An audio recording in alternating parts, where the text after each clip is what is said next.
Igual puedes dejar a rato sin que salga mi imagen y quede solo las diapositivas. ¿Sí? Ok, Sí. pues si le parece mejor eso, para evitarnos que de pronto se nos cruce por ahí la pantalla. Entonces lo que hacemos es que ahorita al inicio hacemos la presentación, entonces estamos los dos, yo ya le doy la palabra y en ese momento usted suspende la cámara. O si a usted se le olvida, pues yo la suspendo.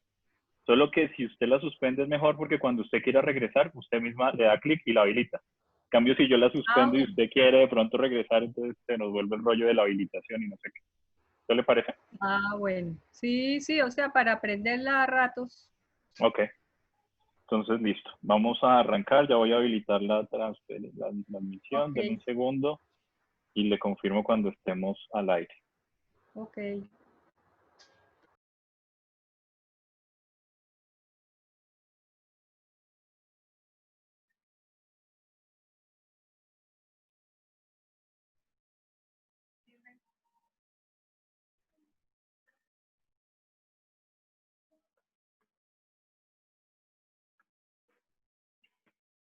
Listo, arquitecta.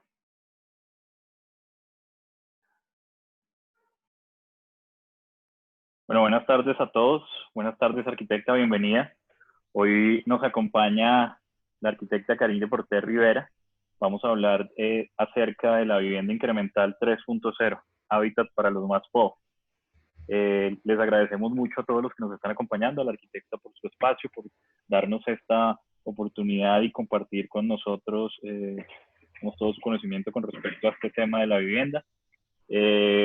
Vamos a hacer una jornada donde ella nos va a hacer una presentación breve. Al final habilitamos un espacio para preguntas y respuestas. Les recordamos que estamos conectados a través de Zoom y de YouTube y que las preguntas las pueden hacer a través de estos canales. Entonces, arquitecta, nuevamente bienvenida. La arquitecta Karin Silvana tiene una maestría en planificación y desarrollo urbano del University College of London. Es especialista en planificación estratégica urbana con énfasis en desarrollo económico local de la Universidad Corporativa Centro Iberoamericano de Desarrollo Estratégico Urbano. Tiene diplomado en aplicaciones de catastro multifinalitario, en la definición de políticas de suelo urbano, en construcción sismo resistente. Ha participado y ha sido asesora de la Secretaría de Planeación de Bucaramanga en temas de planeación del plan de ordenamiento territorial. Ha sido asesora para la alcaldía de planeación distrital en Bogotá. Participó como consultora del Banco Mundial para el programa Doing Business en varias ciudades de Colombia. Ha sido consultora en procesos de planificación y ordenamiento territorial y gerencia de desarrollo urbano del Banco Central Hipotecario, de la Corporación Autónoma Regional para la Defensa de la Meseta de Bucaramanga. Ha sido docente del Centro Iberoamericano del Desarrollo Estratégico Urbano de Barcelona.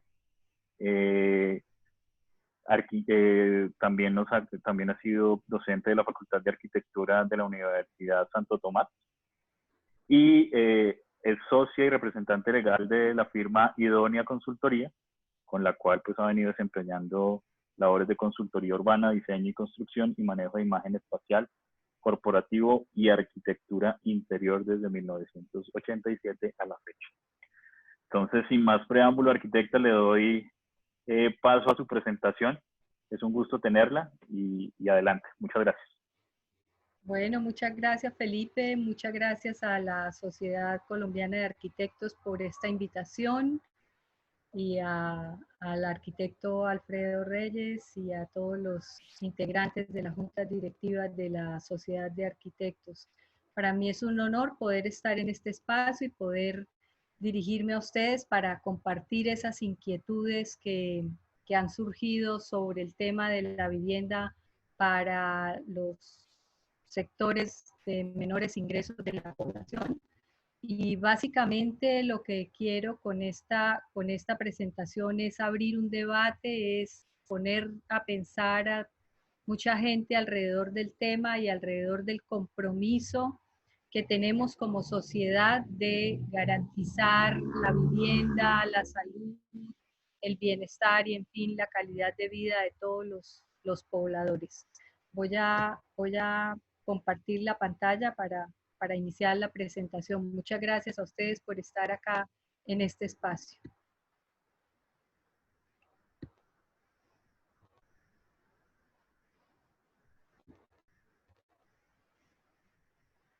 Bueno, vamos a hablar sobre la vivienda incremental. Esta vivienda es una propuesta, esta propuesta surge, como les decía, de buscar nuevos caminos y de buscar nuevas alternativas para toda la población y para que las propuestas del gobierno incluyan todos los sectores. En estos momentos debemos preguntarnos cuál es el papel que como sociedad en general hemos tenido en esta coyuntura y cuáles son sus consecuencias. Es Discúlpeme, importante arquitecta. para generar... ¿Sí? Perdón, no estamos compartiendo todavía. Sí, espérate, vuelvo a...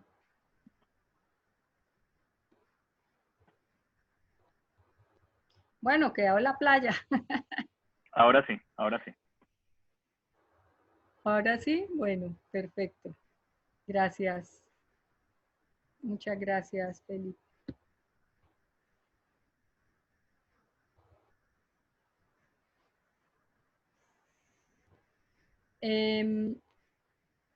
La idea de esta propuesta es provocar el debate, como decía, sobre varios temas.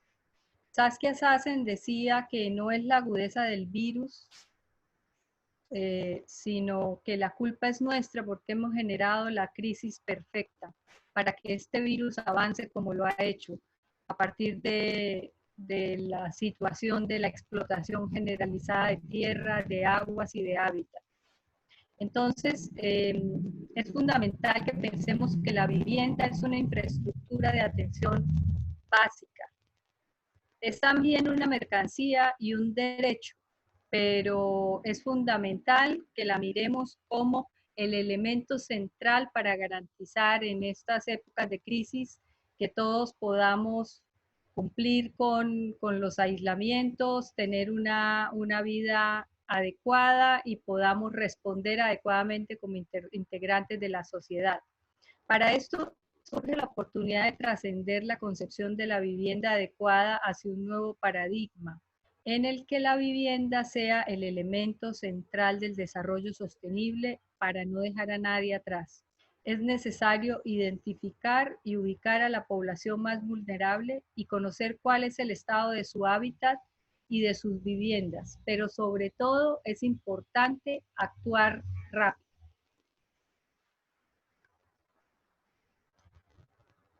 Hemos estado oyendo por varios meses este mantra, quédate en casa, quédate en casa. Dicen que la mejor vacuna es la casa y esta debe ser el eje central de la salud y de la política pública. Debe ser el punto de partida para la solidaridad global y la atención y cuidado de todos. Esta es una invitación para que repensemos desde nuestro contexto cómo estructurar correctamente el apoyo estatal con soluciones que sirvan a los más pobres y a la vez también sirvan al interés público en el corto y en el largo plazo. A todos nos dicen quédate en casa, pero acá la pregunta fundamental es sí, pero ¿cuál casa? Hay muchas personas en este país que no tienen una casa adecuada en la cual refugiarse en estos momentos. Entonces debemos pensar que si nosotros estamos pasando por esta situación en unas condiciones buenas, cómodas, hay mucha gente que no lo está y también debemos pensar en ellos. Entonces hay que mirar qué tipo de política pública debemos promover. En estas épocas de crisis, las fisuras de la sociedad se hacen más evidentes. Por lo tanto, es imperativo combatir las crecientes desigualdades en el acceso a la vivienda adecuada y a los entornos urbanos de calidad. Y hay que actuar ya con una visión innovadora y apostar por estrategias singulares y diferenciadoras. Y en ese paso, los arquitectos tenemos una importante labor o un importante papel. Nosotros como arquitectos también tenemos un sueño, Y este sueño es vivienda y hábitat de calidad para todos los colombianos y debemos hacerlo realidad. La principal idea, como les decía, de este webinar es provocar el debate sobre este tema tan sensible, especialmente en estos momentos de crisis. Hay que redescubrir la centralidad de la dimensión doméstica y redescubrir el potencial político de la vivienda y su papel central en cualquier sociedad. Por eso vamos a abordar el tema, voy a abordar el tema desde 4 aspectos generales. Las cifras poblacionales, los datos del censo y de qué está pasando con esta población.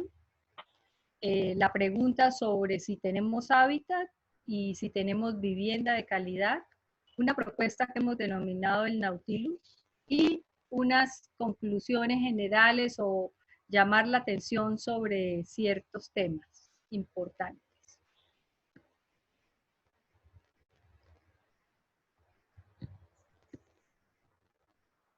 Entonces, el panorama es un poco oscuro. Si miramos la encuesta DANE, el censo de población del DANE, de hogares y viviendas, vemos que en las cabeceras municipales tenemos 10.910.000 viviendas y 11.128.000 hogares. Desde esa cifra ya vemos el déficit que tenemos. Y ese déficit se agrava más cuando vemos las estadísticas de qué tipo de vivienda ocupan. Y se ve que la vivienda tipo cuarto ocupa el 5% representa el 5% de todas esas viviendas. Y equivale a que hay 534.000 viviendas que están conformadas por un solo espacio. Eso muestra la agudeza del déficit habitacional que tiene nuestro país. Porque además esos hogares que están en déficit por lo general son aquellos que llenan ese 36% de hogares de 4 y más personas. Aquí lo vemos en la gráfica de la derecha. Un gran porcentaje del déficit habitacional está en familias de este tipo de estructuras y de componentes. Ese déficit de vivienda en nuestro país en general es el 36.6%, que equivale a decir que hay casi 1.400.000 hogares con déficit cuantitativo y 3.760.000 hogares con déficit cualitativo. Lo que equivale a decir que hay 5.2 millones de hogares en déficit habitacional, que es el 36.6 que ya había mencionado. Estos son 18.2 millones de personas que en nuestro país tienen ese grave déficit habitacional. Y eso representa 1.6 millones de hogares en la situación más crítica, que es lo que se considera hacinamiento. ¿Qué equivaldría a decir que hay 1.110.000 hogares de 6 o más personas que carecen de las condiciones adecuadas, que viven en hacinamiento, que 4, 5 o 6 personas viven en una habitación de menos de 15 metros cuadrados? El censo 2018 muestra que en la ciudad de Bogotá se habrían conformado 682.000 hogares en el periodo 2005-2018. Pero esa producción o esa aparición de hogares está rezagada de la producción de vivienda. Se ve sobreoferta en estratos 4, 5 y 6, pero se ve un vacío o se ve una brecha en la producción, especialmente de vivienda para estrato 2 y 3. La brecha en estrato 3 no es tan grande, pero en estrato 2 es muy grande. Y ese es el sector al que hay que dirigir la atención. Es muy importante que ese rezago de la producción de vivienda empiece a coger un ritmo para poder disminuir la cantidad de hogares en estas condiciones. ¿Por qué? Porque estos hogares recurren o tienen que recurrir al mercado informal, a los inquilinatos, al arriendo y a la construcción en zonas, autoconstrucción en zonas que no son de propiedad horizontal. La brecha, como les decía, mirada desde otro panorama en estas pirámides, es muy grande. Vemos que mientras el 63% de los hogares bogotanos perciben ingresos inferiores a 4 salarios mínimos, o sea, sería para viviendas BIS y VIP, la producción media para este segmento corresponde a un promedio de 14.000 viviendas por año que representan solo el 38% del mercado. Y esa brecha, si no la atacamos, va a seguir profundizándose cada vez más. Los de menores ingresos tienen una situación muy crítica. La encuesta multipropósito de 2017 revela que el 63% de los hogares con ingresos inferiores a 2 salarios mínimos eligió o ha tenido que elegir vivir en arriendo, destinando entre 200 y 500 mil pesos mensuales en 2018. ¿Por qué lo hacen? Por la baja capacidad para acceder a un crédito, por su informalidad, por la baja capacidad de generación estable de ingresos y por consiguiente los bajos o nulos niveles de ahorro. Sin embargo, a pesar de esta crítica situación, vemos que tienen que destinar un importante porcentaje a pagar los servicios habitacionales, que en algunos casos puede llegar hasta el 50% de los ingresos. El gobierno nacional tiene unos programas donde atiende 3 frentes básicos. Casa Digna, Vida Digna, que es básicamente para programas de mejoramiento integral barrial. Semillero de propietarios, arrendamiento con opción de compra. Mi Casa Ya, que es producción de vivienda de interés social subsidiada. Y el sistema Terra, que va dirigido principalmente al desarrollo territorial. Pero estas cifras no tienen una correspondencia directa con las necesidades. Se ofrecen en semillero de propietarios 125.000 viviendas para los 4 años y en el primer año las solicitudes llegaron a 140.000. Recordemos que tenemos 1.400.000 personas con déficit cualitativo de vivienda y que la formación de hogares llega a 700.000 por año, de manera que las cifras no están cuadrando. No se formularon soluciones alternativas para la población en condiciones de extrema pobreza y vulnerabilidad mediante el otorgamiento de subsidios a la compra de vivienda. Y no existe continuidad en el programa de viviendas gratuitas del gobierno pasado. Esto según un informe de la Contraloría General de la República de 2019. Todo este panorama nos lleva a no olvidar la cifra de 1.6 millones de hogares en hacinamiento.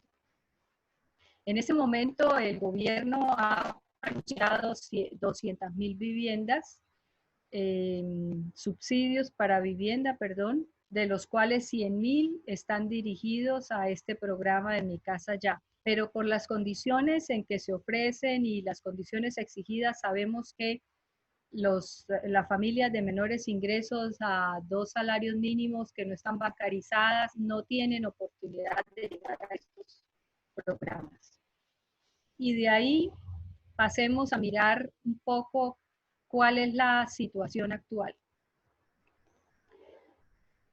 Saskia Sassen nos llama la atención sobre nuestra normalidad, diciendo que el mundo corre el riesgo que todo se achaque a la pandemia, cuando el empobrecimiento y la expulsión de los ciudadanos dentro de estas bolsas de pobreza y los movimientos sociales no son nuevos ni son a raíz de esta coyuntura, solo se han visto exacerbadas por ella.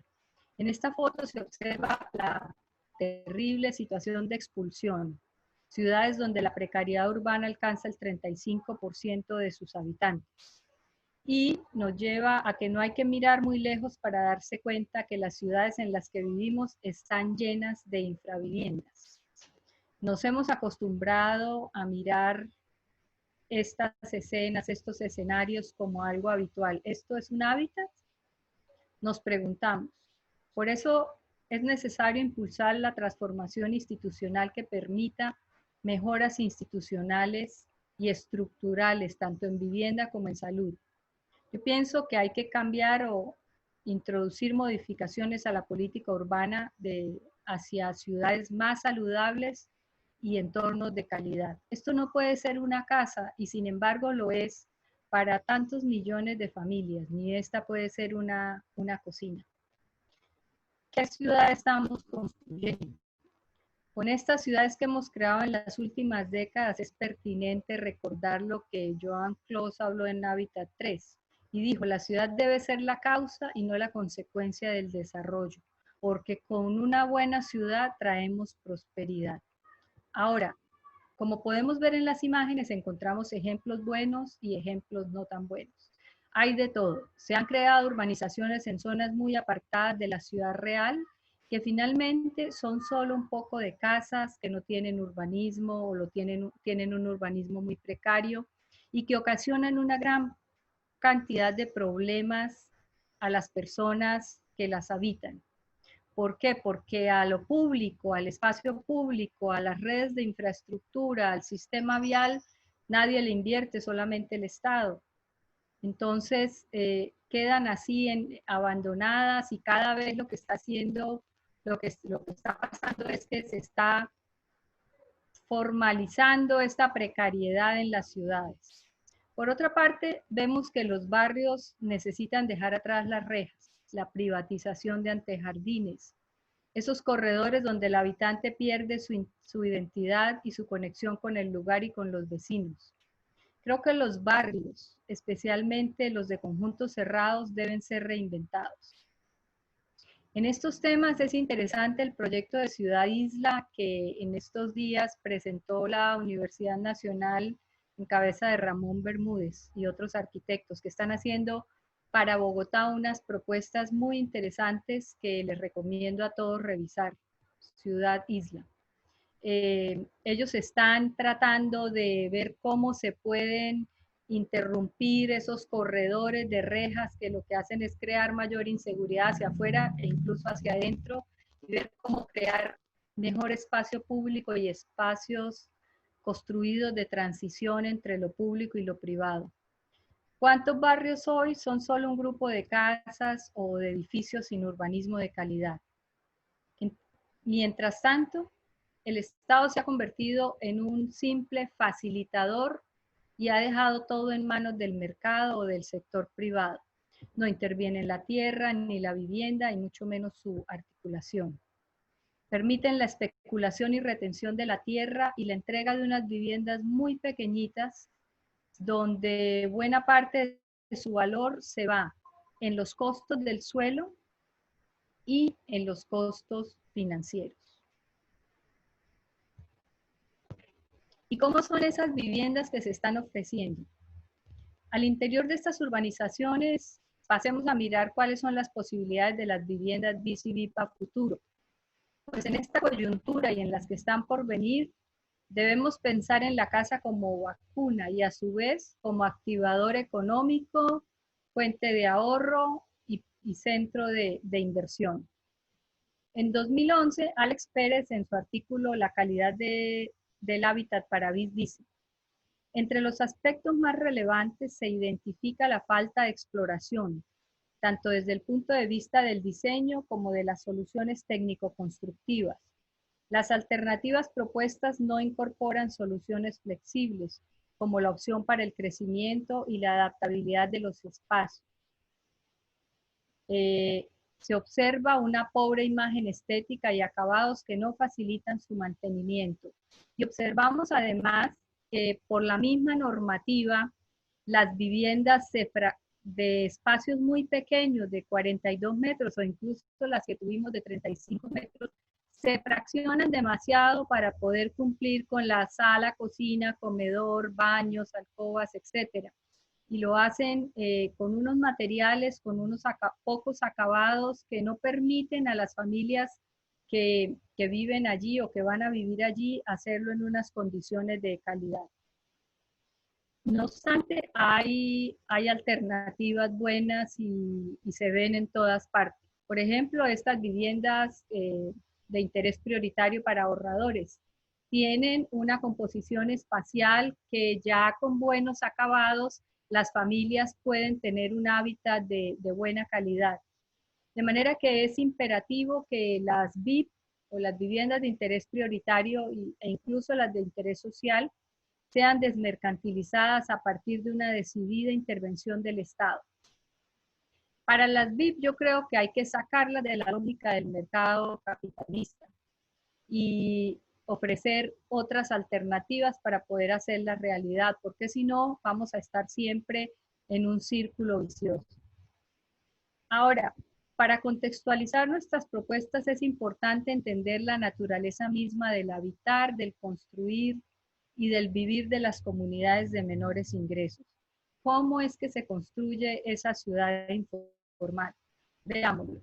Esta urbanización informal es la que yo he denominado en este momento como vivienda incremental 1.0. ¿Qué tiene? Vemos acá en la gráfica que unos apartes de un libro de Kim Dovey que se llama Urbanismo Incremental. Vemos proporciones elevadas de autoconstrucción, viviendas con niveles mínimos de habitabilidad y ausencia o precariedad de infraestructuras.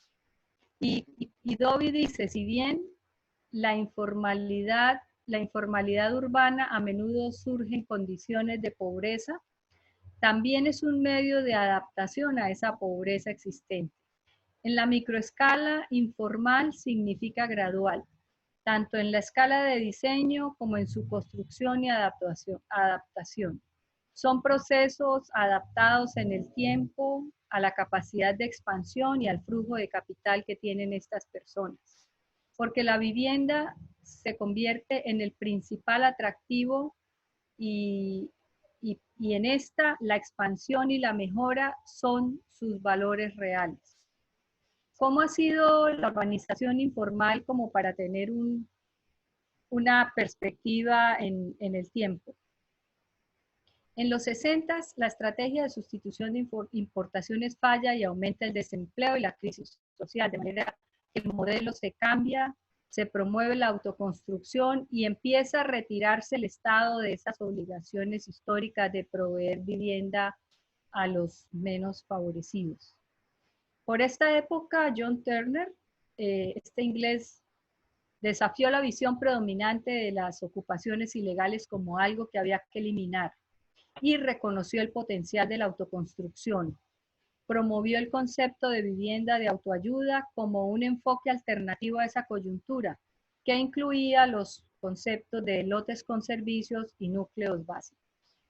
En los 70, como hay una expansión económica y hay un control a las luchas sociales, se cambia la política de vivienda y aparece por primera vez, se toma dentro de los planes de desarrollo como motor de la economía. Se escoge el sector de la construcción porque hay un relativo equilibrio de poderes y se puede ofrecer a través de las externalidades que produce este sector y las condiciones propias del mismo, estimular la producción de vivienda, que en los 70 se hizo para viviendas de estratos altos. No obstante, esa bonanza no dura mucho. En los 80, la crisis económica y el descontento social tienen su respuesta en el plan de desarrollo de Belisario, que se llamaba Cambio con Equidad, y vuelve a retomar la construcción como este motor económico a partir de todas las teorías de Loughlin Kerry. Pero ¿qué pasa? La producción de viviendas para estratos altos estaba saturada, de manera que tienen que escoger la vivienda para los estratos bajos como el centro focal de la construcción. Se ofrecen las casas sin cuota inicial, pero este tipo de procesos, no solamente en Colombia, sino en todo el mundo, reciben una cantidad de críticas y la autoconstrucción misma recibe una cantidad de críticas porque dicen que es evadir la responsabilidad del Estado en su provisión, porque estos subsidios no llegan a las familias o a los estratos a los que deben llegar y que son desfavorables por los altos costos que implica el mejoramiento barrial que conlleva esto. No llegan a los más pobres y se critica también porque es una doble explotación de los pobres. Y que además, algo muy importante, es incapaz de involucrar al sector privado en su producción. De manera que siguen evolucionando estas propuestas y estas políticas y se regresan los 90 a la provisión y financiación de vivienda, pero ya por el sector privado y las ONGs. Empieza a consolidarse la vivienda y la vivienda social como mercancía. En los años 2000, las directrices de los organismos internacionales guían estas políticas públicas nacionales hacia incentivos y hacia subsidios. En unos momentos subsidio a la demanda, en otros momentos subsidio a la oferta y en ambos la promoción de programas de titulación.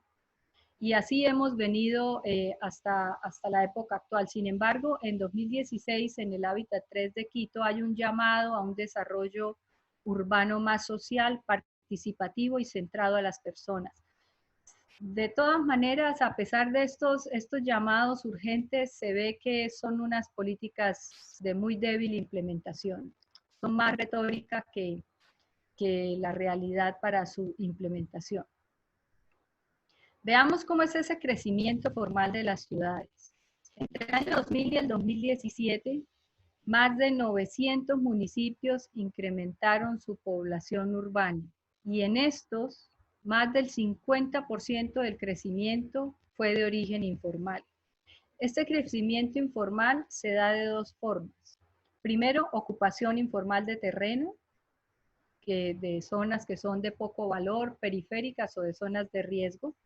Y por otra parte, lo que ha venido ganando más o ha ido penetrando más en las prácticas, que es el loteamiento ilegal, que muchos lo llaman urbanizadores ilegales o urbanizadores piratas, pero en realidad no son urbanizadores. Es la privación de la ocupación por un especulador. Y como dice Humberto Molina, estos especuladores están desarrollando la periferia urbana de muchas ciudades con unos precios de monopolio y unos beneficios enormes. De manera que es importante atacarlas por todas las consecuencias que tienen, por la baja calidad de vida de los ciudadanos, por el sistema ambiental y de gestión del riesgo precario, por el aumento de la inseguridad y otra cantidad de factores que pues son muy conocidos por todos nosotros. Esta urbanización informal tiene varias fases o ha tenido varias fases. Al principio se ocultaba, o sea, la negación. Luego viene la violencia, la erradicación de todos estos ocupantes. Más tarde empezamos a tolerarlas e incluso hasta pintarlas, que ha tenido críticas positivas y negativas, porque es un poco pintar como la mejor forma de combatir la indiferencia, pero ¿qué viene detrás de eso? ¿Qué viene después de eso? Y finalmente, los procesos de legalización, regularización y titulación que se vuelven parte de la estructura de reproducción de la informalidad de las ciudades. Esta mirada a los asentamientos puede tener diferentes etapas y quiero que miremos las posibles o las formas en las que se ha visto esta producción. Primero es la invasión informal. Estas invasiones, algunas veces promovidas por grupos políticos, otras veces promovidas por comunidades, son un proceso de asentamiento, extensión y consolidación que puede tomar décadas. El desarrollo incremental de las viviendas no se limita a los hogares de menores ingresos. Eso está en todos los estratos. Estas invasiones surgen en suelos rurales, en suelos de expansión o en suelos de amenazas, como decía, por un promotor. ¿Están viendo bien todas las diapositivas? ¿Está bien la imagen? Arquitecta, sí, pues deme un segundo. Yo estoy viendo perfecto. Deme un segundo, reviso una cosa. Ok.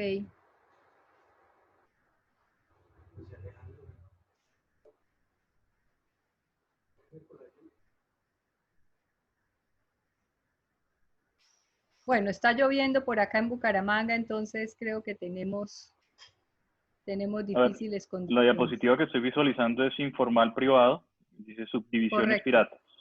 Ok. sí. Em, Estos barrios piratas o clandestinos son subdivisiones ilegales, sin servicios, sin vías públicas, em, con lotes muy pequeños que generalmente son vendidos a unos altos precios a los particulares y que generan unas condiciones muy precarias. Y esto, tristemente, la producción informal privada se ha vuelto la forma más común de acceso a vivienda para los más pobres. Por lo general, en esa transacción de venta por parte de loteadores ilegales con muy buenas ganancias, los compradores de bajos ingresos obtienen un título falso o incompleto. No obstante, dicen preferir los lotes piratas que son más grandes y les abren las posibilidades a desarrollo futuro, como lo mencionaron Cuervo y Jaramillo en su estudio de 2009. La otra alternativa es la producción estatal formal, lotes con servicios y su desarrollo progresivo. Recordemos que el proceso de vivienda incremental tiene beneficios financieros. Permite acceder a una vivienda cuando y donde la necesite. Adicionalmente, en estos procesos ha sido importante la construcción de capital social, la cohesión comunitaria y la construcción y mejora de las viviendas.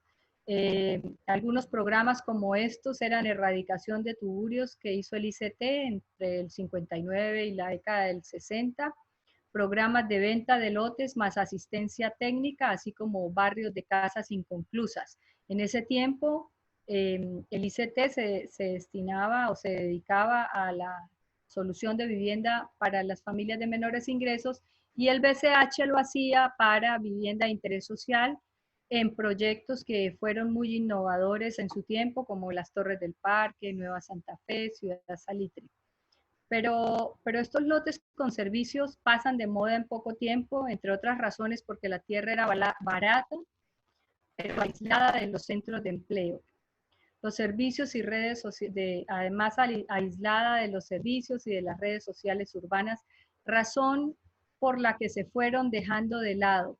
Además, dicen algunos autores que no se les dejó suficiente tiempo para que maduraran antes de ser evaluadas y por eso se dejaron olvidadas como política. Obviamente también tenemos la producción formal privada de vivienda con agentes privados que proveen infraestructura, títulos, estándares urbanísticos conforme a la norma y viviendas completas. Pero en algunos casos la cesión del Estado a los mercados inmobiliario, constructor y financiero de todas estas decisiones urbanas trae problemas en la localización del suelo y en la captura de plusvalías. De manera que es importante tener esta producción, pero hay que saber cómo se maneja. ¿Qué pasa? Muchas veces los arquitectos tenemos el proyecto diseñado de una manera, como vemos en esta diapositiva, para guiar el desarrollo de un barrio está la unidad de un piso, las unidades de 2 pisos, y cómo puede crecer hasta 3 pisos esta unidad de vivienda. Empiezan con la vivienda prioritaria de muy poca área, que luego va creciendo. Esto es en la imagen del arquitecto y en la situación ideal, perdón. Pero lo que vemos es que las casas crecen sin control, sin los adecuados requisitos estructurales e incluso tomándose el espacio público. De manera que el incrementalismo podemos decir que es una moneda de dos caras. Por un lado, permite el mejoramiento autoorganizado que ha producido estos asentamientos. Pero por otro lado, también puede dar lugar a una escalada de intereses privados que pueden resultar en la producción de más condiciones de marginalidad y de tuburización.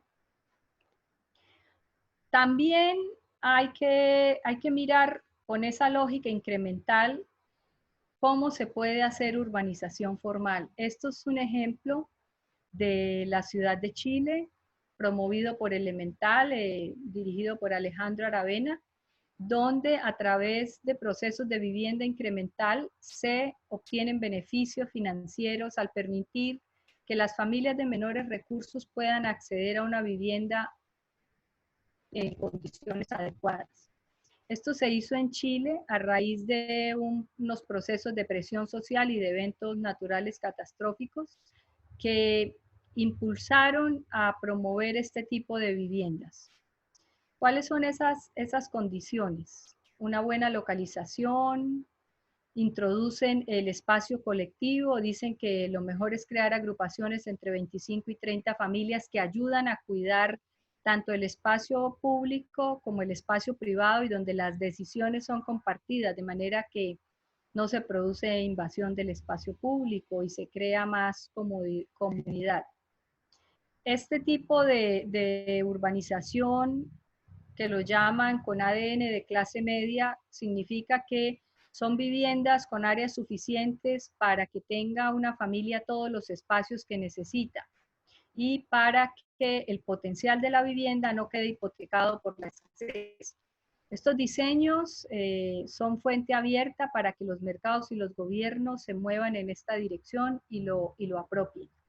Esto es lo que hemos llamado vivienda incremental de segunda generación o 2.0. El principio fundamental es hagamos media casa y que la otra media casa la construyan las familias, como se puede ver en esta diapositiva. El espacio que dejan inicialmente y cómo las familias van llenándolo a partir de sus posibilidades económicas y sus condiciones familiares. Este proceso es interesante porque crea participación comunitaria y cohesión social.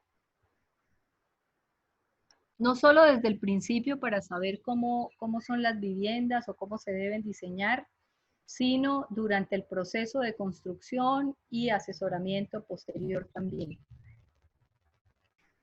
Hay otras alternativas en sitios alejados como Brasil, Sudáfrica, Tailandia, Japón, y estas nuevas tipologías o estas tipologías van modificándose de acuerdo con las condiciones. Un caso interesante es el de Batam en Indonesia, que es un laboratorio que se llama Urban Rural Systems.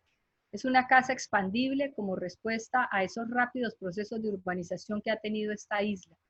Es una casa flexible en sus usos y combinaciones. Puede tener abajo una tienda o un café o un almacén. Crece de 1 a 3 pisos a partir de la elevación de la cubierta y crean unas condiciones urbanísticas y de ambientales, de sostenibilidad ambiental muy propicias para estos entornos. Vemos cómo es la casa inicial, un solo espacio interior, y la cubierta es una cubierta metálica que se va izando o se puede ir izando para construir el segundo piso. Obviamente, esta estructura metálica tiene unos elementos que permiten izarla cuando sea el tiempo y hay que construir toda la estructura del segundo piso y la mampostería. Esta casa tiene un componente muy interesante y es que el patio trasero es un patio abierto. Es un patio abierto a una peatonal que une los patios traseros de las casas y que crea como una circulación interna más tranquila y que permite más integración social. Y posteriormente puede evolucionar hasta crear unas zonas de cultivos hidropónicos o aeropónicos, donde puede tener ahí el sustento de la familia. Está en fase experimental, pero es una idea que me pareció muy interesante, muy adecuada para el medio y que permite también su crecimiento. Aquí vemos cómo es el proceso de paisaje de la cubierta y las construcciones del segundo piso y posteriormente del tercer piso. Así como hemos visto que las 4 fases por las que pasan los asentamientos informales, que son la negación, la erradicación, la tolerancia y el mejoramiento integral barrial, creo que puede haber una quinta aproximación para romper este círculo vicioso de asentamientos informales y programas de mejoramiento integral que se retroalimentan. Con más asentamientos informales, es mayor la presión hacia el Estado para que su legalización y mejoramiento lleguen. Y así los grandes esfuerzos que hacen los gobiernos locales con estos programas desafortunadamente terminan por convertirse en incentivos para el crecimiento de más asentamientos informales y la aparición de más urbanizaciones piratas, que además consumen muchos recursos públicos. Entonces, creo que la quinta estrategia puede ser la anticipación como estrategia proactiva. Es cambiar paulatinamente las aproximaciones hacia el fomento de la urbanización informal con unas políticas más proactivas basadas en, como decía, en la anticipación, a partir de una política integral de hábitat y vivienda para los más pobres que pueda cortar este círculo vicioso, porque si no siempre vamos a seguir en estos procesos. De manera que lo que hay que hacer es dar un paso adelante. Un reciente artículo de la Red Latinoamericana de Urbanistas estima que los recursos que se pierden en todas estas ineficiencias por la sobreevaluación artificial de los suelos, los sobrecostos en la provisión de infraestructura y los costos asociados a las carencias de las familias, sumados a la inversión que tienen que hacer, equivalen a más de la inversión necesaria para garantizar que el crecimiento de las ciudades se haga sobre suelo adecuadamente habilitado y dentro de producción formal. Queremos promover estas políticas y por eso hemos denominado este proceso o este proyecto el proyecto Nautilus, porque las crisis son una oportunidad para reestructurar la forma como diseñamos las ciudades y la forma como las construimos. Hay que pasar de solo pensar la unidad a construir la ciudad aportando a la reducción de inquilinatos y frenando la oferta ilegal de suelo en barrios subnormales o barrios emergentes o piratas. Pienso que existen grandes vacíos en la comprensión de la naturaleza compleja y multidimensional del hábitat y de la vivienda en nuestro medio. Las lógicas están desenfocadas, pues se ha tomado el siguiente mantra. Como los recursos son escasos, hay que reducir el tamaño de las casas. Y a la par de esto, hay también que reducir el urbanismo a su mínima expresión. Pero pienso y propongo, ¿qué pasa si también se reducen las tasas de interés de los créditos constructor y comprador?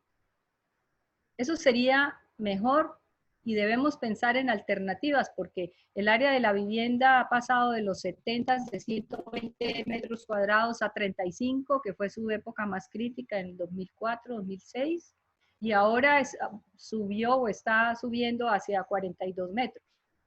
Lo anterior indica que es urgente replantearse estos esquemas y requiere que el Estado se involucre más decididamente en el proceso y sobre todo en el proceso de provisión de VIP. En esta ecuación tenemos el gobierno, el mercado y los usuarios o los beneficiarios para la producción de BIS y de VIP. El gobierno se encarga de la norma y de otorgar los subsidios, pero deja al mercado una gran participación en este proceso, en la gestión del suelo, en la financiación, el diseño, la construcción y la titulación. Lo que aparta o le da un papel muy secundario a los usuarios y establece una relación muy directa gobierno-mercado que no está llegando a la producción de viviendas VIP y no está llegando a las personas que más lo necesitan. En este proceso también aparecen ONGs, cooperativas y cajas, pero es muy importante que miremos cómo podemos reinstalar el Estado en el manejo de la vivienda y el desarrollo urbano, como dijo Óscar Arcos en uno de estos webinars de la Sociedad Colombiana de Arquitectos. Estos temas nos llevan a pensar que hay que cambiar o hay que ajustar el modelo. El gobierno tiene que tener un papel prioritario y hay que pensar en otras alternativas donde los usuarios tengan un papel preponderante. Queremos que este equilibrio se gire más hacia la relación gobiernos-usuarios, donde el gobierno trabajaría la normativa, otorgaría los subsidios, haría la gestión del suelo, de las infraestructuras y la titulación. Mientras el mercado tendría que encargarse, y nosotros los arquitectos especialmente, de diseños innovadores que puedan mejorar este hábitat y encargarse también de la construcción y de algunos cambios en la financiación, yéndonos un poco más hacia microcréditos. Las comunidades son un pilar junto al mercado y al Estado para lograr sociedades más prósperas. Sirven para apoyar a sus miembros, pero lo más importante es que si son escuchados, permiten incorporar las demandas en la gobernanza política y social de sus ciudades. Tenemos que modificar y darles mayor preeminencia a los usuarios con su capacidad de participación y también relaciones comunitarias y el trabajo de la familia. En este proceso tenemos que estar conscientes, que si no se puede ofrecer todo, hay que enfocarse en, espera, voy a apagar una ventana que salió. Si no se puede ofrecer todo, hay que enfocarse en 3 factores. ¿Qué es lo más difícil de estos procesos? ¿Qué no lo puede hacer individualmente el usuario? ¿Y qué garantiza el bien común y el futuro hábitat de calidad? Entonces vienen unas prioridades para la provisión del hábitat. Los gobiernos hasta ahora han elegido entregar una casa pequeña terminada, entre comillas, o con interrogante, en un área mal ubicada o lejana, en la mayoría de los casos. Hay que decir que hay casos muy interesantes. Pero las preferencias de la gente indican que lo que se está ofreciendo es lo contrario a lo que ellos esperan. Entonces, para actuar sobre estas desigualdades, proponemos ampliar los tipos de vivienda que cuentan con subsidio estatal para incluir las familias de menores ingresos. Que en estos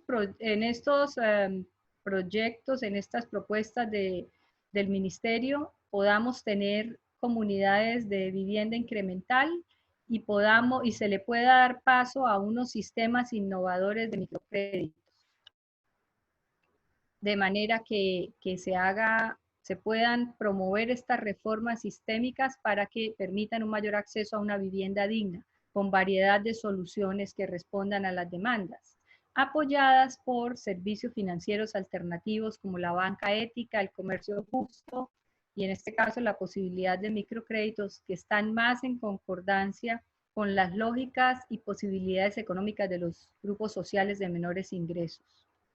Experiencias internacionales muestran que la inversión de las familias en sus viviendas puede incrementar su valor de 4 o 6 veces más. Ahora, también dentro del proceso del sistema Terra hay que profundizar y formar a los gobiernos locales en instrumentos de gestión del suelo y en su adecuada utilización, reforzar los catastros multipropósito y, en fin, hacer un crecimiento urbano programado y positivo. Así llegamos a esta propuesta de vivienda incremental 3.0, que es hábitat al 100% y vivienda que crece en su interior. Tenemos que ofrecer barrios de calidad, con números de vivienda que permitan este crecimiento interno, con condiciones urbanas que favorezcan la integración social y espacial de las comunidades. Ofrecer mejores estándares de habitabilidad, explorar soluciones de diseño más flexibles con tecnología y materiales que aporten a la sostenibilidad global, y dejar un poquito de lado la vivienda solo como mercancía o producto cerrado y entenderla como un proceso en continuo desarrollo, donde los habitantes de esta y su calidad de vida sean el foco de atención. Hay que crear comunidades de vivienda incremental. Es imperativo promocionar esta oferta de barrios que interpreten la forma en que históricamente las familias han moldeado su entorno. Esto se basa en una adecuada gobernanza urbana. Esta gobernanza busca romper el círculo vicioso de exclusión social y territorial, representado por los conjuntos habitacionales dispersos y alejados de la ciudad real para estas familias de menores ingresos. A partir de esta premisa, vemos los principios de la gobernanza urbana, cuyo fundamento es colocar a las personas y sus derechos al frente del desarrollo sostenible e identificar estratégicamente las oportunidades que éste ofrece.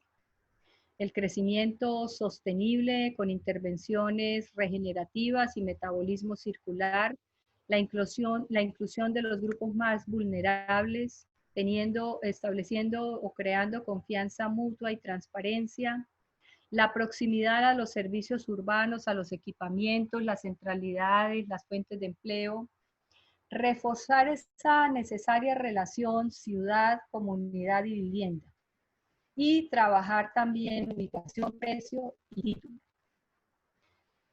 Dentro de esta ecuación de estos dos elementos de hábitat y vivienda, es importante que los recursos públicos se direccionen a, como decía, los barrios de calidad que sean sostenibles en el tiempo. Que haya una oferta formal de suelo con visión innovadora y diferenciadora para las familias de menores ingresos. Que haya acceso a infraestructuras y a espacio público de calidad y sobre todo completos, sin dejar para terminar más adelante los andenes o para pavimentar la calle, etc. Debemos pasar de pensar solo la unidad a construir verdaderas ciudades. La ubicación y la calidad del entorno tienen los mejores efectos multiplicadores en el precio de la vivienda. Esto es lo que llamamos entorno al 100%. Y se hace a través de una urbanización planificada, con anterioridad, que involucre a la comunidad, que establezca la adecuada gestión del suelo, utilizando los instrumentos que nos dan las leyes, que haya una verdadera coordinación interinstitucional, por ejemplo, para la provisión de servicios públicos y la optimización de los costos en infraestructuras y equipamientos, que haya un reto de diseño y una verdadera asistencia técnica con materiales y técnicas constructivas que se anticipen a las al entorno y a las necesidades de crecimiento. Que tenga asociación y pactos con la comunidad y que los involucre, como decía, desde el principio. Que tengan la adecuada titulación y un seguimiento para, a través de las sociedades de arquitectos, de los gremios, de la academia, para monitorear y asesorar la evolución de estas viviendas. Necesitan salones comunales, espacios públicos, recreación activa, recreación pasiva. Y a esto también hay que agregarle que nos preguntemos cuál debe ser la escala de los proyectos. Lo mejor es que el gobierno negocie con los poseedores de tierras. Está reconocido que la expropiación de suelos bien localizados, a pesar de ser benéfica, es disruptiva. Incluso si hay una compensación adecuada o se brinda la posibilidad de que ellos mismos lo desarrollen. Es decir, hay muchos costos sociales y políticos que pueden ser enormes. Entonces, tenemos que pensar en cuál es la escala de esos proyectos. Los terrenos pueden estar ubicados en suelos de expansión debidamente habilitados, pero también hay que pensar que estas comunidades de vivienda incremental pueden localizarse en zonas pericentrales dependiendo de la escala del proyecto, en zonas de renovación, en zonas de redesarrollo o incluso en zonas de consolidación. Esta escala de los proyectos nos lleva a mirar que no solamente unidades habitacionales de 5.000 viviendas tienen la escala. Podemos tener proyectos de media manzana, de una manzana, con una facilidad de negociación, con la posibilidad de que los constructores medianos y pequeños se involucren en la provisión legal de este tipo de viviendas. En muchos casos, los costos más altos de trabajar a pequeña escala en sitios más centrales se compensan con una conexión relativamente fácil a las redes matrices de infraestructura, el acceso a los servicios existentes, a los equipamientos y a los centros de empleo, que cuando hablamos de zonas periféricas, tienen que crearse, tienen que construirse las escuelas, los hospitales, las vías, toda la malla vial y toda la red de espacios públicos. Entonces, hay que darle espacio también a escalas diferentes de proyectos. Estas escalas diferentes nos traen a estudiar cómo es la tipología y el tema principal en este momento, que es la densidad. Podemos ver en estos tres ejemplos, cómo 75 viviendas por hectárea pueden estar en un edificio, en una unidad de casas unifamiliares o en un conjunto de bifamiliares o trifamiliares con el mismo número de unidades. Hay que pensar en estos no solo unifamiliares, sino bifamiliares o trifamiliares o edificios multifamiliares. Estas nuevas comunidades de calles completas y entornos completos de vivienda incremental pueden ser, como decía, de diferentes tipologías y lograr densidades medias, que serían las mismas que se logran en suelos periféricos. De manera que hay que abrir un poco la mente y hacer pruebas, hacer propuestas. Hay maravillosas propuestas que han salido, por ejemplo, de los concursos Convive o de los concursos que ha promocionado directamente la Sociedad de Arquitectos para proyectos específicos. De manera que tenemos que seguir a través de esos mecanismos para impulsar el lanzamiento de nuevas ideas y trabajo innovador y disruptivo en esta materia. No hay que dudar que debemos ofrecer espacios públicos de calidad, recreación pasiva, activa, calles completas. Y también es importante la propiedad y el título. Los ingresos de los trabajadores más pobres son inestables. Tenemos que tener muy presente esto. No se puede esperar que ellos se inscriban en la lógica del ahorro fijo mensual. Un estudio sobre los circuitos monetarios en la economía informal de Adriana Parías y Abramo en 2009 constata que se basan en relaciones mercantiles interpersonales flexibles para los pagos de préstamos, compras y arriendo, que no corresponden a la lógica de las relaciones capitalistas de producción y de circulación. Es decir, esta incrementalidad también tiene que ir de la mano de la forma en que se hace el cierre financiero. La propiedad de la vivienda proporciona seguridad social a sus propietarios y ocupantes. Y cuanto mejor sea el estándar de las edificaciones y su entorno inmediato, mayor será su valor de uso e incluso su valor de cambio, lo que los anima a invertir en estas.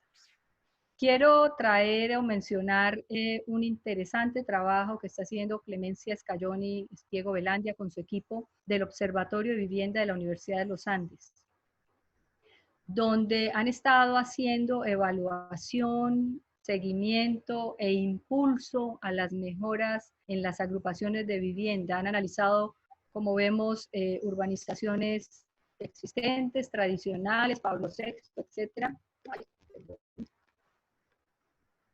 Y también nuevos concursos como este de una caja de compensación. Y ellos, para referirse a la calidad de este tipo de agrupaciones, lo llama los irrenunciables. Los invito a que consulten en esa página del Observatorio de Vivienda de la Universidad de los Andes.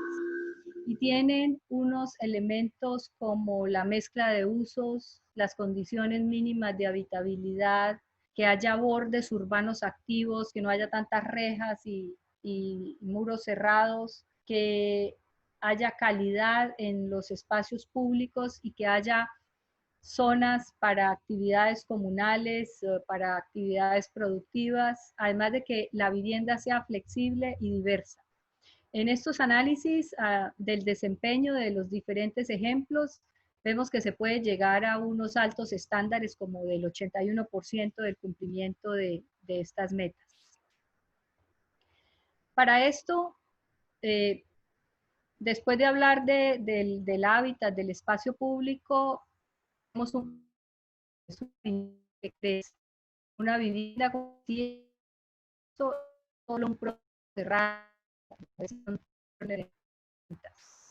Vemos casos como las propuestas de para vivienda unifamiliar que están construidas con un urbanismo un poco incipiente, que sería lo que habría que mejorar, que tienen propuestas para unifamiliares o edificios también que crecen, que la mitad de la vivienda puede crecer a la par de la otra mitad, o viviendas unifamiliares, y también muy interesante las propuestas de Alejandro Restrepo de la UPB en Medellín sobre cómo puede ser esa estructura de viviendas que crezcan. Es importante que pensemos que no necesitamos reducir el área, que los lotes pueden ser de mediano tamaño, que inicialmente cuentan con un núcleo de vivienda social que, como llama Aravena, tienen un ADN de clase media, pero que poco a poco se van ajustando a las necesidades, a la disponibilidad financiera y a las transformaciones de la familia. Son casas flexibles, reconfigurables y donde lo importante es que puedan estar al alcance de este tipo de familias. Ay, se me corrió. Estoy viendo por acá un mensaje. Ya voy a empezar aquí al video. Estas unidades de vivienda que proponemos y que mostramos aquí son solo una idea, son un medio para despertar la iniciativa de toda esta comunidad de arquitectos que hoy está aquí y que nos rodea en Colombia. Vemos cómo podemos tener viviendas incrementales 3.0 en unidades unifamiliares o en unidades bifamiliares, en conjuntos grandes, en lotes pequeños en una manzana, en donde vemos los apartamentos de doble altura pueden fácilmente hacer un entrepiso y crecer para lograr duplicar su área, pasar de 42 metros a 80 o de 41 a 75. Estos proyectos pueden ser también proyectos de manzana, donde se involucra espacio público, espacio privado, comunal, donde en sus alrededores pueden tener cafeterías, pueden tener almacenes, puede desarrollarse vivienda productiva, etc. Esto es lo que hemos denominado el Nautilus. Es una vivienda que crece. Tenemos que ofrecer estos barrios, como decía, con lotes medianos. No podemos seguir ofreciendo 35 metros cuadrados. Tenemos que mejorar la calidad de la vivienda, y como no se puede dar todo desde el principio, démosles espacio. Démosles una vivienda asequible, de calidad, que pueda adaptarse, como se ve en la figura central, muros o particiones que pueden ir configurando espacios de habitación para dormir o espacios para cocinar, y donde esta doble altura con su estructura permite que poco a poco se vayan construyendo el entrepiso fácilmente. Como les decía, es importante dar a las personas lo que no pueden producir por sí mismas, que es la tierra, un lote con suficiente espacio, los servicios y las estructuras fundamentales. Y adaptar los proyectos y apoyo de acuerdo con, con los sistemas y conocimientos de construcción existentes.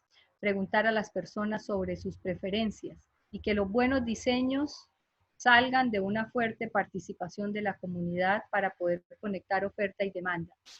Y además que la planificación y el seguimiento se hagan para gestionar la evolución de la casa, que es una importante premisa en estas propuestas. Al partir de los principios de Elemental en Chile, podemos decir que con la incorporación de la incrementalidad, el potencial de la vivienda no queda hipotecado por la escasez inicial, en razón a que las partes más difíciles de la casa quedan bien hechas, el baño, la cocina, los muros exteriores. Y la inversión de sus propietarios puede ir haciéndose en el tiempo. ¿Cuál es la diferencia entre las propuestas de Elemental y lo que estamos proponiendo, esta semilla que estamos proponiendo ahora? Es que mientras que Elemental dice construyamos media casa, nosotros proponemos que se haga la construcción de la estructura general, un espacio de 2 pisos, una envolvente, que pueda crecer muy fácilmente al interior, donde los entrepisos pueden hacerse con vigas de madera, con pisos livianos, con steel deck, etcétera, y puedan ser fácilmente desarrolladas por las mismas familias que las habitan. Se ha demostrado que el desarrollo progresivo es la modalidad económicamente más racional para todos estos hogares del sector informal, donde hay un crecimiento armónico de la vivienda en el tiempo. Está todo el cascarón, el nautilus, por eso lo hemos denominado el nautilus, este elemento que te protege de las inclemencias exteriores, de las escaseces, pero que también te permite fácilmente duplicar el área inicial. Se puede expandir la vivienda con el área habitable, como decían en Chile, de vivienda mínima a casa de clase media de 45 a 80 metros construidos. Se ofrece la estructura inicial, flexibilidad y adaptabilidad para hacer, por ejemplo, el entrepiso, hacer las divisiones y empezar a establecer en esa envolvente todas las condiciones de espacios y ambientales que necesitan las familias.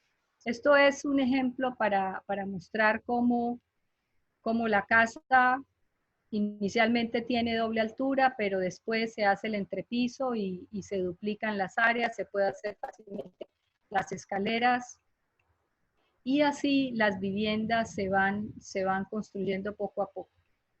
Son casas flexibles y reconfigurables, como vemos en la gráfica, donde inicialmente tenemos ese espacio general, pero que poco a poco se van construyendo los elementos para crear nuevos espacios, hasta obtener una vivienda completa de muy buen área y de muy buena calidad y sobre todo fácil de crecer. Esto es solamente un ejemplo para mostrar cómo inicialmente puede ser solo el espacio del primer piso, con la habitación, la cocina, los baños, el estar puede ser otra habitación, y en la medida que van creciendo aparece la zona de estudio, aparece otro baño, obviamente baños múltiples y diferentes áreas para vivir. Inicialmente es de doble altura en un piso y luego vuelve a ser de 2 pisos. En la figura de la izquierda vemos todos esos elementos que no se harían de una casa y que estarían representados y a menor costo en esa envolvente de las paredes del segundo piso, porque obviamente el techo siempre habrá que hacerlo. Esto permite la adaptabilidad en el tiempo, particiones flexibles en madera, estructuras metálicas, espacios abiertos. Esta es, por ejemplo, otra propuesta inicial de cómo puede haber una agrupación de unifamiliares que empiezan con un solo gran espacio que van dividiendo según las posibilidades, pero que luego se convierte en una vivienda de calidad. Esa doble altura que después se convierte en 2 pisos. Vemos imágenes de espacios dúplex que pueden representar cómo podrían de cierta manera ir creciendo y formalizándose todos estos mecanismos con el debido acompañamiento y la educación en cómo hacer construcción de calidad, con materiales sostenibles y que les permitan valorizar su inversión. Quedarse en casa y en el hogar es una importante infraestructura para cuidarnos mutuamente. Experiencias en muchos países muestran que las familias invierten y con estas microayudas, con estos micropréstamos, van a su paso creando este hábitat, como decía, de doble altura, de dúplex a doble altura. La vivienda segura es el mayor atractivo financiero y cuanto mejor sea la calidad de una vivienda, mejor será la instalación doméstica. Cuanto mejor sea el entorno, más se valorizarán las viviendas. Ahora, el siguiente reto o la siguiente semilla es cómo proponer que la tecnología pueda llegar a los grupos de ingresos más pobres y aprovechar para que la provisión de vivienda sea ambientalmente más amigable, asequible y que haya ahorro en tiempos. La respuesta indudablemente es la industrialización de la construcción. Pero bueno, eso por ahora es una inquietud. Surge entonces la oportunidad de trascender de la concepción de vivienda adecuada hacia un nuevo paradigma en que la vivienda y el hábitat sean el elemento central del desarrollo sostenible de las ciudades y no dejemos a nadie atrás. Para finalizar, unos puntos generales que muestran a la vivienda y el hábitat como el eje del desarrollo sostenible. Es decir, nosotros como arquitectos tenemos también un sueño. Ese sueño que implica atacar las vulnerabilidades de nuestro sistema para hacer que el mundo sea mejor. El desarrollo urbano, como dijo también Óscar Arcos, no lo soluciona el mercado, ni los subsidios, ni la no apropiación de las rentas del suelo. El Estado debe asumir eso. Políticas que no necesariamente tienen que estar volcadas hacia el mercado. Hay que impulsar todas estas transformaciones institucionales para permitir mejoras estructurales en vivienda, hábitat y salud. Primero, con la participación directa del Estado en la provisión y financiación del hábitat para los más pobres, como un proceso de política urbana hacia ciudades más saludables.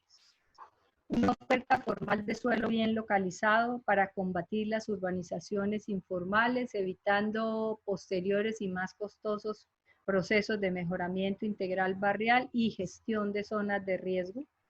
Establecer altos estándares de habitabilidad e incorporar iniciativas más limpias, menos intensivas en energía y más amigables con el clima y con el planeta. Y hacerlas cumplir. Es importante este seguimiento. Hay que implementar sistemas innovadores de construcción y de producción de hábitat a la par de diseños disruptivos, como decía, e innovadores. Y que el Estado, además, sea el que direccione el crecimiento de las ciudades y su redesarrollo. Pienso que hay que diseñar los ensanches o la expansión de las ciudades desde el Estado, evitando esas islas urbanas que son el producto de una infinidad de planes parciales que están creando urbanizaciones de un solo uso, que no tienen todos los complementos, que no crean ciudad de diferentes usos, que no crean continuidad en las redes de espacio público, en las redes de infraestructura vial, que multiplican los costos en el llevar los servicios hasta allá. Eso es muy importante, hay que estudiar las ventajas de, no sé, de las propuestas de expansión, por ejemplo, de Cerdá en Barcelona, y ver qué podemos tomar de esto y qué nos puede servir, pero es la decidida participación del Estado en guiar estos procesos. No podemos dejarle al mercado esto solamente. Y hay que impulsar una renovación urbana inclusiva. Y en todos estos procesos, los arquitectos debemos ser actores principales. Es un mensaje muy importante para todos los colegas. Y quiero traer a colación ya en esta última diapositiva algo que surgió en la Bienal de Arquitectura de 2008 sobre la vivienda popular. Y era la visión de los jurados, entre los cuales estaba Clemencia Escayón, Benjamín Barney, Mauricio Carvajal y estaba yo también. Como arquitectos, y era el llamado, es como arquitectos nos corresponde tener respuestas. No se debe dejar la respuesta solo en manos de los economistas o de los expertos en derecho urbano o de los administradores públicos, alcaldes y funcionarios. A los arquitectos les corresponde liderar la calidad de los proyectos de vivienda de bajo costo desde el diseño sostenible de unidades habitacionales y espacio público de calidad. Como ya se ha dicho desde hace algunos años y en repetidas oportunidades, la vivienda social necesita una nueva gestión y un nuevo producto. Necesitamos dar un giro, revisar el paradigma, cambiar el enfoque y entender en ese nuevo enfoque qué función debe tener el arquitecto. Encontrar soluciones creativas para el hábitat en respuesta al juego perverso del mercado y de la incidencia del valor del suelo. Es también responsabilidad, todos estos temas son también responsabilidad del profesional de la arquitectura. De manera que este es un llamado desde el 2008. Hay que releerlo y hay que traerlo otra vez a nuestro día a día. Y ese ha sido pues el mensaje que he querido transmitir, el debate que quiero abrir. Esto solamente es una semilla, como decía.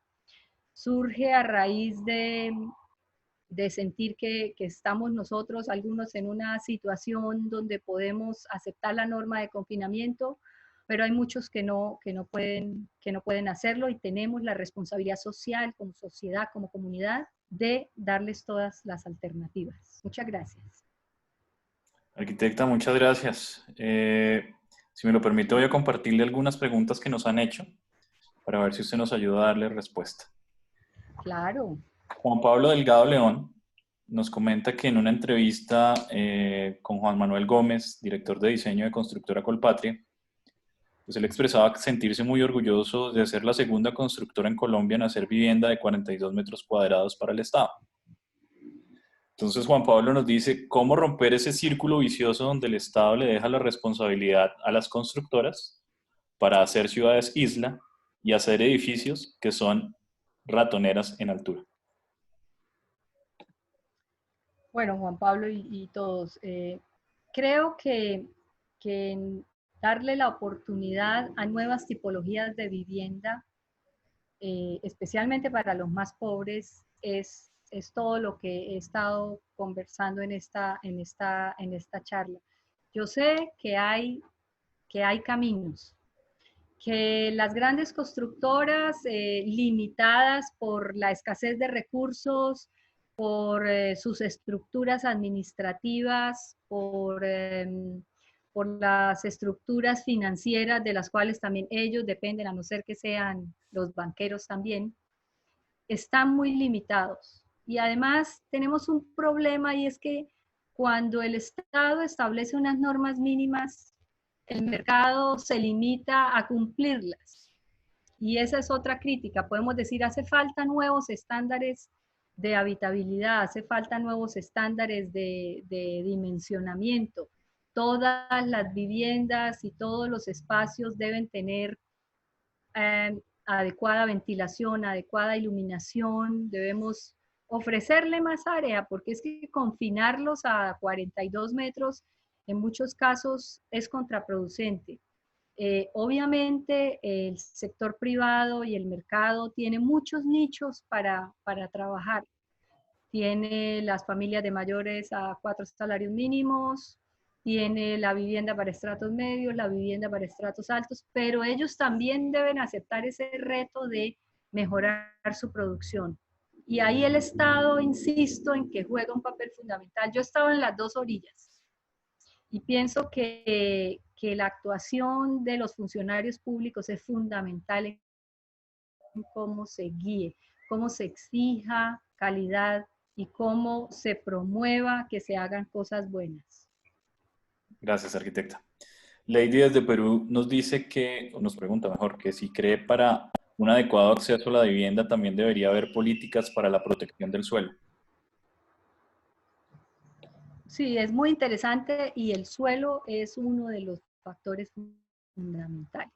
Para el acceso al suelo, no conozco en detalle en Perú, pero en Colombia tenemos una magnífica ley, o dos magníficas leyes, la ley novena del 79 y la ley 388, las cuales abrieron el camino y nos brindaron unos instrumentos de gestión del suelo que pueden ayudar a captar esas plusvalías que genera el desarrollo y a poder invertirlas en viviendas para los más pobres.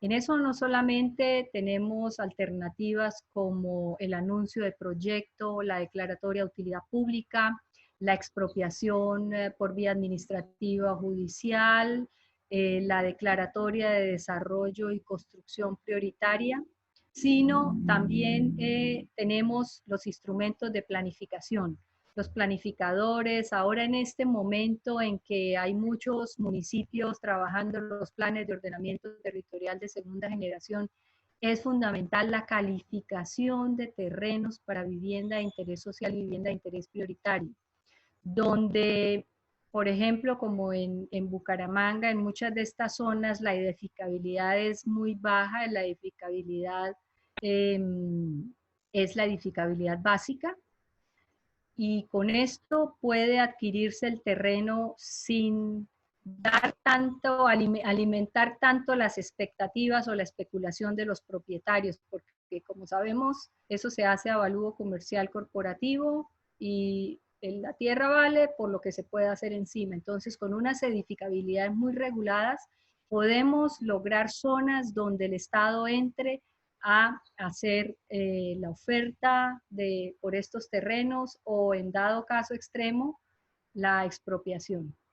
De manera que sí podemos tener proyectos viables si se usan estos instrumentos. Ojalá en Perú lo tengan. Porque hay una reflexión. Hace más de 40 años que no hay un arquitecto al frente del Ministerio de Vivienda. Eso hace que la mirada holística propia del arquitecto cuando se interviene el hábitat esté ausente. ¿Qué piensa usted al respecto? Completamente de acuerdo. Yo creo que debe haber un grupo interdisciplinario. Y pienso que los arquitectos debemos y los urbanistas debemos involucrarnos más. Nuestra profesión, así no lo creamos, es política. Yo inicialmente decía, no, yo no soy política, yo solamente soy técnica, pero recuerdo que un profesor me decía, todas las actuaciones urbanas son políticas. De manera que está bien que tengamos unos muy inteligentes y muy expertos economistas que nos pueden ayudar a resolver el problema económico que es difícil, pero también debemos tener la visión totalitaria que tiene un urbanista de una ciudad y de los problemas de la ciudad, porque eso evita soluciones parciales, eso evita salir con ideas que uno cree que son buenas en su inexperiencia o en su experiencia excesiva en ciertos temas, pero que si tienen la mirada desde otro punto de vista no son tan buenas.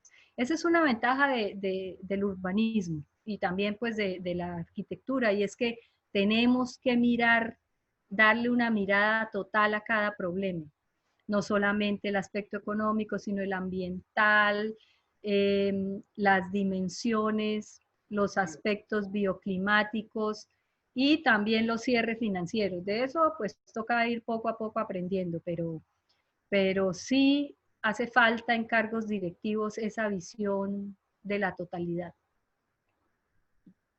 Gracias, arquitecta. José Alejandro dice, ¿cómo dirigir estas propuestas que usted nos presentó hoy hacia la vivienda ya construida para mejorar el hábitat?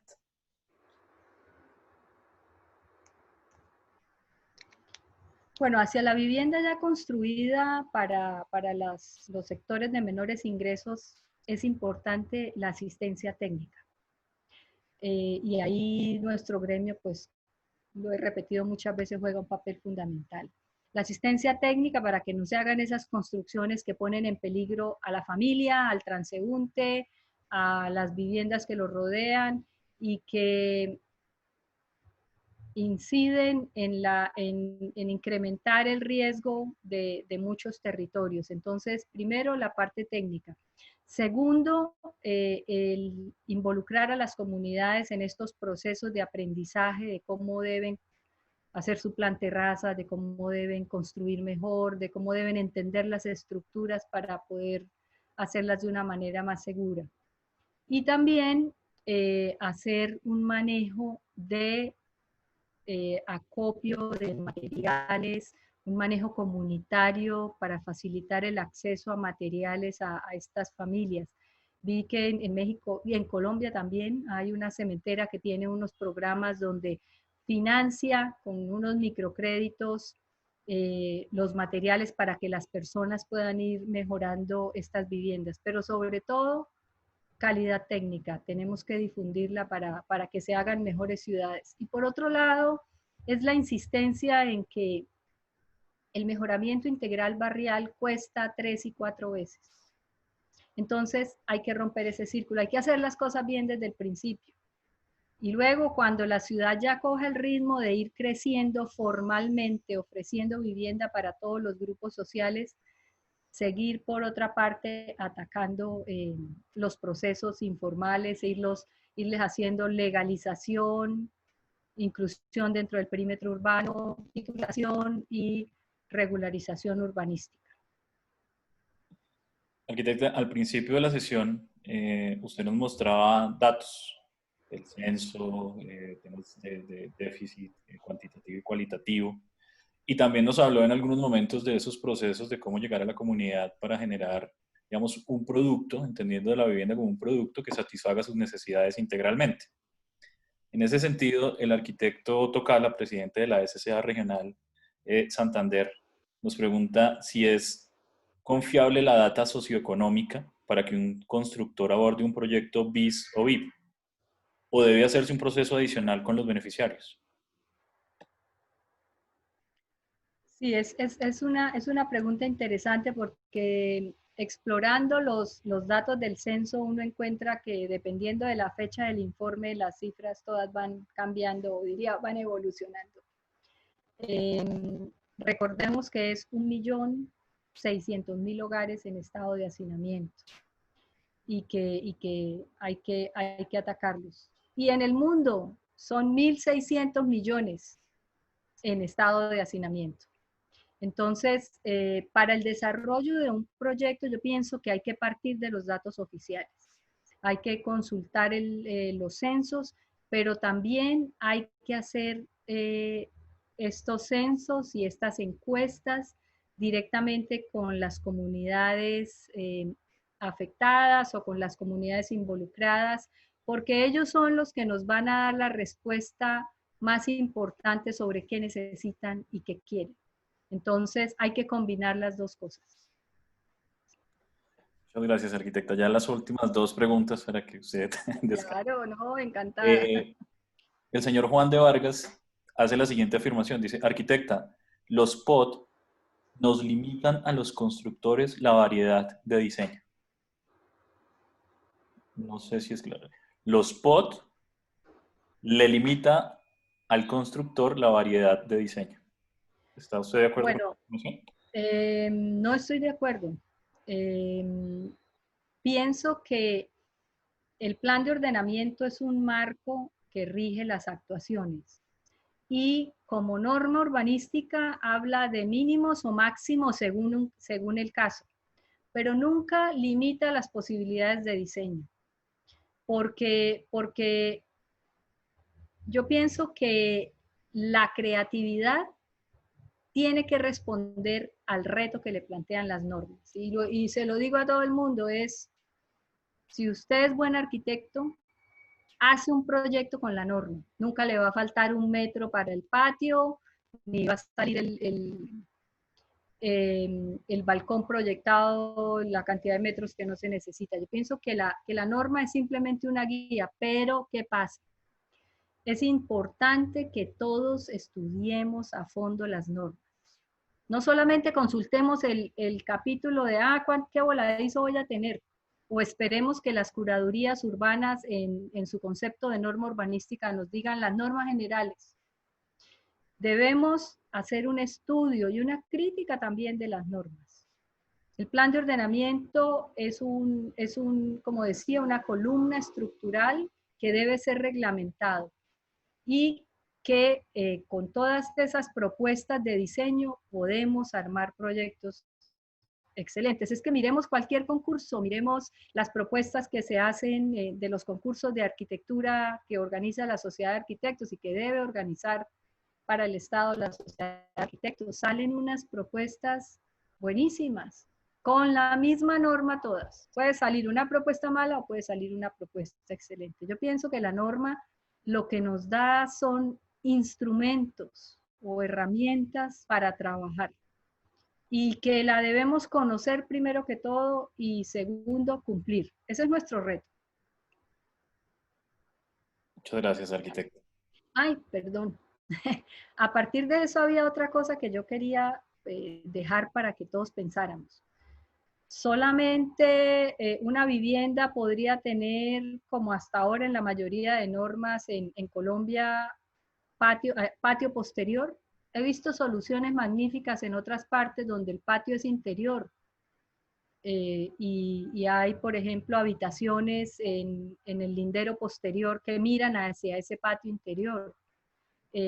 O que el patio es abierto y es comunitario. Eso tenemos muchas posibilidades y tenemos que hacer propuestas para que las mismas normas, viendo las bondades de cambiar ciertas reglas de juego, puedan acogerlas. Muchas gracias, arquitecto. Finalmente, el señor Germán Vela plantea lo siguiente.